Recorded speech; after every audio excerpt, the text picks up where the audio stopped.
Good evening. Welcome back. To Marriage Beyond the Veil. Well, I'm over with my twin individual who's been laughing at me because, as you can see, my mouth is moving slowly because I had some dental work done a couple hours ago and I'm still numb. Because he believes in making it pain-free. For real. He does. And that's the purpose of numbing, so you don't feel the pain. But what happens when numbness occurs in a love relationship? Is that a good thing or a bad thing? I don't think it's good. Yeah. I think it's a bad thing when you get numb because you're not feeling. Right. Or you're trying not to feel. Right. So this is a physical numbness, but there's also such thing as emotional numbness. And so when you're emotionally numb, that means that you sort of what? What are some of the things you would do if you're emotionally numb? Withdraw, you don't talk, can't sleep, you might argue.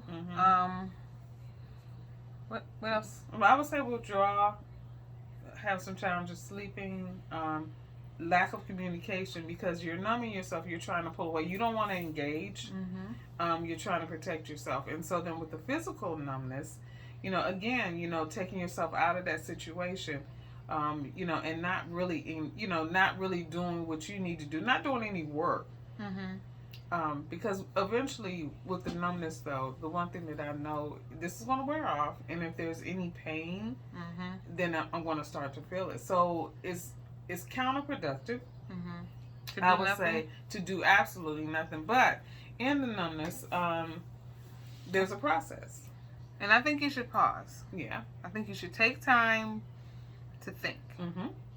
And then I'm a big proponent of, after that, pause and pray. Yes, definitely pray. Pause and pray. Pause and pray. And process. And so you're processing everything. And what that leads to is what? Productivity. And so if you go through those emotions, eventually you get to something that's more productive. And then you can deal with the numbness. You don't have to emotionally shy away from the situation. Or in this case, you're probably dealing with the pain because at this point the numbness is starting to wear off because you've talked about, because you paused, you've prayed, and you've processed. And so it's brought it to the forefront. Yes, so then you're probably feeling the pain again. And so all this leads to productivity. Yeah. And I always say, how was your day? It was productive. Yes. You want to be productive. You definitely want to be productive. And I want this numbness to go away. I want it to go away too because we haven't had dinner yet. I'm hungry. And I haven't had my coffee, so I'm a little crabby.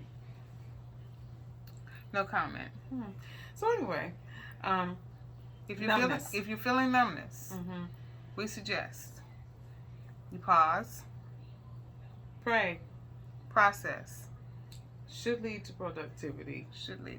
But if not, go back again and do those steps again and see where it leads you. So until tomorrow, if the Lord says the same, have a good evening. Good night.